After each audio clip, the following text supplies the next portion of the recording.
Fala pessoal, beleza? Estou aqui mais uma vez para ajudá-los no plano de estudo tutorado, volume 4, semana 4. O tema da semana, pessoal, é tipos de clima.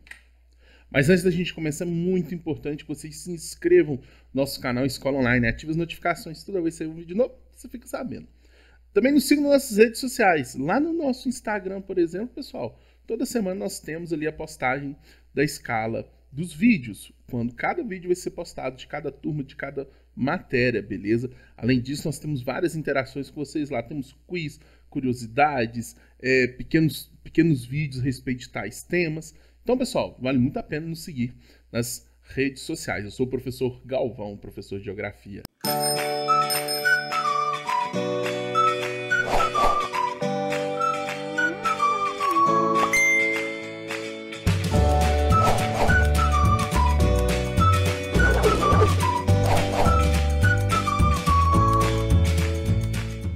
Pessoal, então vamos começar com a parte do contexto. Como nós aprendemos já no último PET, a questão dos climogramas, eu não escrevi absolutamente nada.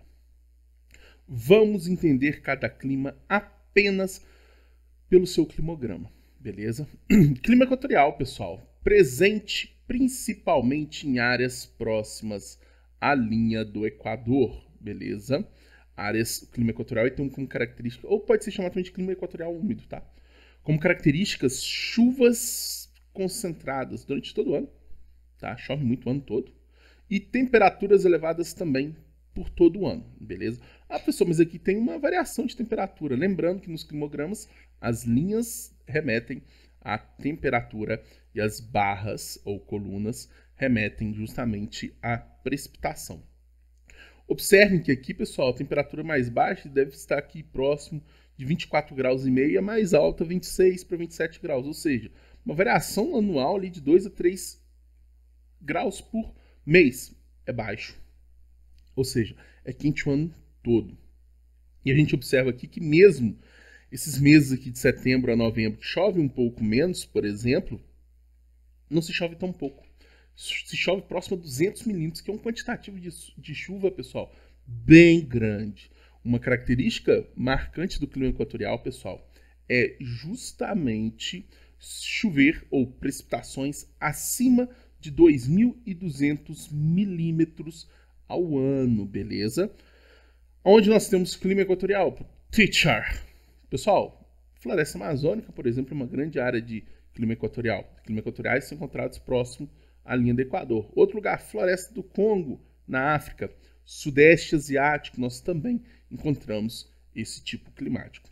Já o clima tropical, que é um outro clima também encontrado na zona térmica ou zona climática tropical, ele possui pequenas diferenças, ou diferenças bem marcantes em relação ao clima equatorial. Primeiro, existe sim uma certa amplitude térmica, ou seja, existe sim uma variação de temperatura durante o ano. Isso é importante a gente pensar nessas médias térmicas mensais diferentes, onde o inverno as temperaturas são mais baixas, não chega a ser frio. Talvez seja um ameno, ou seja, fresco ou menos quente. E os verões são quentes, beleza? E as chuvas são concentradas nos verões. Importante, pessoal, os invernos então são secos, ou chovem menos, e os verões são úmidos. Importante, dentro do Brasil, nós temos de 3 ou, dependendo da classificação, 4 climas tropicais. Tropical de altitude, que as temperaturas são um pouco menores devido à ação da altitude. O tropical, que é o clima ali central, ou tropical continental central do Brasil, que inclusive é este climograma aqui. O tropical litorâneo, para mim, é o mais difícil de se classificar. Por quê? Ele tem uma amplitude latitudinal muito grande dentro do território brasileiro. Então, o tropical litorâneo, sei lá na Bahia, não, vamos pensar lá em Sergipe, ele é completamente diferente em questões de temperatura com o tropical litorâneo lá do estado de São Paulo. Existe uma diferença de temperatura considerável devido a essa diferença de latitude. Mas a característica marcante do tropical litorâneo ele recebe bastante umidade durante o ano todo, vindo do oceano, beleza? E nós temos algumas pessoas que colocam clima tropical semiárido. Se você coloca clima tropical semiárido, é o quarto clima tropical. Se não, apenas clima semiárido, como nós encontramos aqui, pessoal. Para ser considerado um clima semiárido, é necessário que as precipitações sejam entre 250 e 750 milímetros ao ano, pessoal. Beleza? Ou seja, é um quantitativo de chuva baixo. Professor, onde nós temos clima semiárido? Normalmente, a caracterização do clima semiárido, inclusive isso é uma das questões do PET dessa semana, são áreas próximas a desertos. É considerado quase uma transição para os desertos. Uai, professor, nós temos clima semiárido no Brasil? Sim. E deserto? Não. Apesar da gente ter o clima semiárido, nós não temos ainda climas desérticos no Brasil. Talvez daqui a alguns milhares de anos pode ser que ocorra. Beleza? Então, o clima semiárido ele tem chuvas assim, pouco intensas. Normalmente elas são concentradas num curto período do ano. No Brasil, nós temos clima semiárido no sertão nordestino, em áreas de caatinga. E observem também que existe sim uma certa amplitude térmica, mas normalmente os climas semiáridos possuem médias térmicas elevadas durante o ano todo, ok? Então vamos trazer o clima desértico. Cadê as barrinhas de chuva, de precipitação?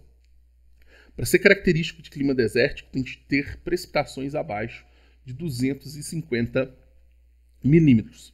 Cuidado. Não é correto a gente classificar as temperaturas nos climas desérticos. Porque existem dois tipos de climas desérticos, os chamados desertos quentes e os desertos frios. Existem áreas que chovem menos de 250 milímetros ao ano, que são um gelo, são os chamados desertos frios. E tem áreas que chovem menos de 250 milímetros ao ano, que são os desertos quentes. Os desertos quentes são encontrados normalmente nas faixas cortadas pelos trópicos, seja o trópico de Câncer ou pelo trópico de Capricórnio. Por serem áreas de alta pressão atmosférica, ou seja, dispersão de ventos de superfície, são áreas também onde nós temos a dispersão da umidade, o que faz com que elas sejam secas, beleza? Quando você pega ali o trópico de Câncer, nós temos alguns desertos. Temos ali, por exemplo, o deserto do Atacama, o deserto ali de Kalahari, o deserto da Austrália, lá no trópico de Câncer agora. Isso eu falei trópico de Capricórnio, acho que tinha falado Câncer, né? Agora vamos pensar no hemisfério norte, trópico de Câncer. Temos ali o deserto do Novo México, ali nos Estados Unidos e no México. Temos o deserto do Saara, na África. Temos ali o deserto de Gobi, na Ásia. Então, pessoal, nós temos vários desertos cortados nos trópicos, justamente por serem áreas de alta pressão atmosférica. Climograma do hemisfério norte, estão vendo? Temperaturas mais elevadas justamente no meio do ano. Vamos entrar agora, pessoal, nos climas predominantes de zonas temperadas. Primeiro, clima temperado oceânico. Característica do clima temperado, pessoal, verões quentes e invernos frios. Só que o clima temperado oceânico, a amplitude térmica não é tão elevada, devido à ação da maritimidade, ou seja, a umidade vinda do oceano que... Pessoal, o ar mais úmido tem maior dificuldade de ganhar e perder temperatura. Por isso que a amplitude térmica em desertos é muito alta durante o dia e a noite. Justamente porque durante o dia se ganha temperatura muito fácil, durante a noite se perde calor muito fácil. Pessoal, o clima temperado oceânico ele é característico ali do noroeste da Europa, ou parte oeste da Europa ali mais a norte, beleza? Nós temos ali uma grande influência de uma corrente marítima quente que passa ali, que é a corrente do Atlântico Norte, também chamada de corrente do Golfo, que faz com que, por exemplo, os portos daquela região, mesmo de latitudes já consideráveis, não congelem. E é extremamente importante ali para países como Alemanha, Holanda, França, o Reino Unido, beleza? A corrente do Golfo é bem característica do clima temperado oceânico existente na Europa.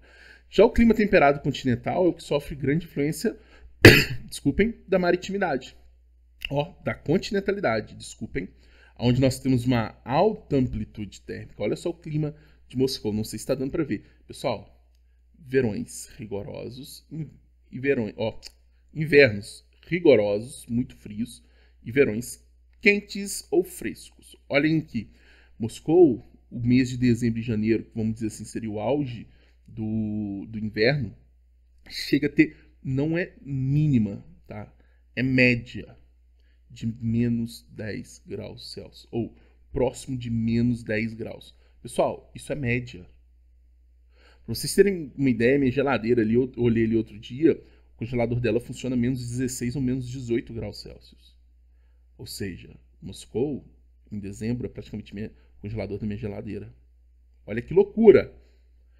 Enquanto os verões chegam a médias próximas dos 20 graus. Ou seja, não é frio de forma alguma, é quentezinho. É fresquinho, vamos dizer assim. Como um bom mineirinho, é fresquinho. Beleza? Mas olha a amplitude térmica, como ela é alta. Ela é elevada. Inclusive, isso aqui já foi questão de Enem. Clima subtropication. Pessoal, o PET nem traz pra gente o clima subtropical, mas pro Brasil você tem que conhecer. Região sul do Brasil é clima subtropical. Característica: verões quentes, invernos frios. Ok? Mas a principal característica, uma amplitude térmica considerável, mas a principal característica no clima subtropical brasileiro: chuvas bem distribuídas. Durante o verão, é uma área que recebe umidade de massas quentes. Durante o inverno, recebe umidade, por exemplo, da massa polar. Beleza? Então, olha só, boa distribuição das chuvas. É muito comum aparecer em provas esse climograma sendo comparado com o climograma do clima equatorial. Porque são dois climogramas que nós temos o quê? Parecida distribuição de chuva, apesar do clima equatorial ser chuvas muito mais intensas do que o subtropical. Mas quando você olha assim de cara, opa, chuva bem distribuída. Como que nós vamos identificar a linha de temperatura? No clima equatorial, as temperaturas são muito mais elevadas e sem amplitude térmica considerável, o que não ocorre no clima subtropical, beleza? Clima mediterrâneo, um dos climas mais legais, porque ele é o inverso. Os verões são quentes e secos, e os invernos são amenos, friozinhos e úmidos. Olha que loucura. Professor, onde nós temos clima mediterrâneo? Principalmente as margens do mar Mediterrâneo, mas não apenas. Também temos clima mediterrâneo. Costa oeste do Chile, costa oeste dos Estados Unidos, ali pegando um pedacinho do Canadá.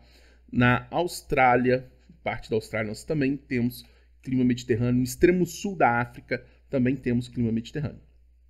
Ok? E no extremo norte da África, banhado pelo mar Mediterrâneo. Clima tropical de monções, muito comum ali na Índia, no sul, pedacinho do Sudeste Asiático. É um local onde recebe grande influência desse fenômeno chamado monções, pessoal.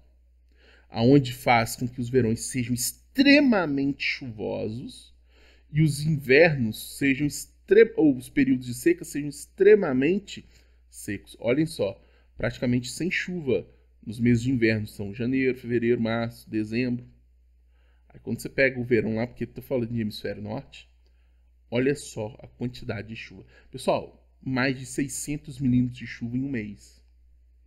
600 milímetros de chuva é chuva demais para um mês. Beleza? Eu sei que eu fiz uma cara horrorosa, mas eu já sou feito de qualquer jeito, né? Fiz uma careta que deve ter assustado. E eu fui por cima da câmera, né? Do doido, nem vou conseguir dormir à noite. Tanta feiura. Então vamos lá. Clima frio, também chamado de clima subpolar. Normalmente está ali, na faixa cortada pelo Círculo Ártico. O Círculo Polar Ártico e Círculo Polar Antártico. Característica. Pessoal, os verões são assim, frescos para frios e os invernos são bem frios, tá bom? E o clima polar nós temos uma amplitude térmica muito grande, com invernos extremamente frios. E os verões são só frios, tá bom? Pessoal, menos 30 de média pode chegar. Vocês têm noção que é menos 30 graus de média? Eu não tenho noção nenhuma. Eu não conseguiria sobreviver num lugar desse. Beleza? Apesar de eu gostar de frio. Então, pessoal, bora para as atividades. Atividade número 1 and 2. Ok? 1. Como podemos dividir os tipos de clima de acordo com a latitude? Opa, latitude, zonas climáticas. Beleza? Então, nós temos 3 zonas climáticas.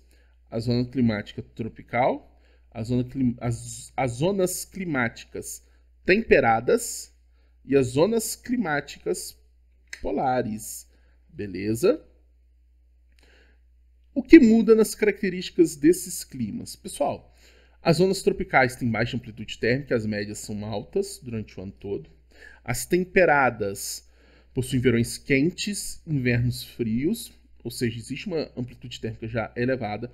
E as zonas polares são climas frios o ano inteiro, mas também com uma amplitude térmica elevada. Beleza? Ou seja, os invernos são muito, muito frios e os verões são um pouco menos frios, mas são frios também. 2. Ocorre em regiões de latitude elevadas, próximas aos círculos polares árticos e antárticos, onde, por causa da inclinação do eixo terrestre, há grande variação na duração do dia e da noite, e, consequentemente, a quantidade de radiação absorvida ao longo do ano. Aí também os raios solares sempre incidem de forma oblíqua, ou seja, de banda, e não chega retinho, ele chega de banda, beleza? Como um bom mineiro falando. Essas são características de qual clima? Pessoal, quando fala que é muito próximo ao círculo polar, na minha opinião, é o clima frio ou subtropical. Mas pode ser também clima polar. Então o que eu faço? Falo os dois. Então, se está falando em áreas cortadas pelos círculos polares, é clima subpolar. Se são áreas acima de latitude dos círculos polares, ou seja, latitudes superiores aos círculos polares, é o clima polar, beleza? Então especifica aí para não ter problema, para demonstrar que você entendeu a questão, mas independente da interpretação, você sabe as duas formas de interpretá-la. Questions 3 and 4. Ok? Everybody, todo mundo aqui comigo. 3. Clima de transição, caracterizado por chuvas escassas e mal distribuídas ao longo do ano. Ocorre tanto em regiões tropicais, onde as temperaturas são elevadas o ano inteiro, quanto em zonas temperadas, onde os invernos são frios. Essas são as características de qual clima. Pessoal, se é uma transição com pouca chuva, é o clima semiárido. Ele é uma transição justamente para o clima desértico. Beleza? Só isso que ele perguntou, né? Essas são as características de qual clima. 4. Levando-se em consideração a paisagem abaixo, que no caso para a gente está de lado, é de ladinho. Descreva as características climáticas que ocorrem ao longo do dia e da noite da região retratada e o porquê ocorre. Então, pessoal, a gente pode observar que nós estamos falando de uma área desértica, que tem como característica chover menos de 250 milímetros ao ano, pessoal. Extremamente importante também destacar que durante o dia são áreas quentes, durante a noite são áreas frias. Por quê? Baixa umidade do ar, o que possibilita maior variação de temperatura durante o dia, o que faz com que os dias sejam muito quentes. A areia também ajuda muito nisso, se for um deserto de areia. E as noites sejam muito frias, porque é um ambiente que ganha calor com facilidade e perde calor com facilidade. Beleza? E para finalizar, questão número 5. Após estudar sobre os tipos de clima e suas características, descreva sobre a relação clima e atividade realizada pelo homem, como estão ligados e se influenciam. Pessoal, essa questão, a resposta é um pouco mais longa. Porque desde os primórdios da humanidade, o ser humano ele teve que adaptar o seu modo de vida a partir do seu meio. A professora não era na frente nem atrás, era no meio? Não, tô falando no meio, lugar onde ele vive, beleza? Não podia perder essa piada. Já que não tivemos aquela cantada de tempo e clima hoje, vamos fazer uma piadinha sem graça. Então, pessoal, as diferentes sociedades, elas se desenvolvem a partir das condições específicas de cada local. Beleza? E atualmente a gente observa que o ser humano, apesar dele ter conseguido se adaptar a partir da tecnologia, de novos instrumentos criados a questões climáticas, por exemplo, existe uma estação de esqui gigante no meio do deserto do Oriente Médio. Local quente. Estação de esqui. Ou seja, o cara consegue criar uma estação de esqui gelada dentro de um deserto. Deve gastar muita energia? Provavelmente. Mas que ele consegue. Ele consegue. Mas a gente observa o ser humano atualmente sendo um grande influenciador do clima, né? Principalmente dos microclimas, ou seja, dos climas locais. Onde se você desmata uma área, automaticamente você perde sombra, você vai ter uma maior variação de temperatura, porque vai receber incidência de radiação solar direta, menor umidade devido a menor evapotranspiração. E pensando numa modificação um pouco menor, mas também existente, de acordo com estudos científicos, a questão a respeito da intensificação do efeito estufa, consequentemente acarretando no nosso acentuamento do aquecimento planetário. Beleza? Então, pessoal, nós podemos pensar dessa maneira, que o ser humano se adapta ao clima em que ele vive, mas o ser humano está influenciando atualmente nas mudanças climáticas. Beleza? Pessoal, o que eu tinha para dizer para vocês era isso. Gostou do vídeo? Deixa o seu like. Ah, quer falar? Fala aí, vamos comentar, pessoal. Normalmente, primeira, segunda semana, todos os comentários eu vou curtir, vou responder, beleza? Se tiver alguma dúvida, fique à vontade. Eu amo interagir com vocês, beleza? Forte abraço e até a próxima.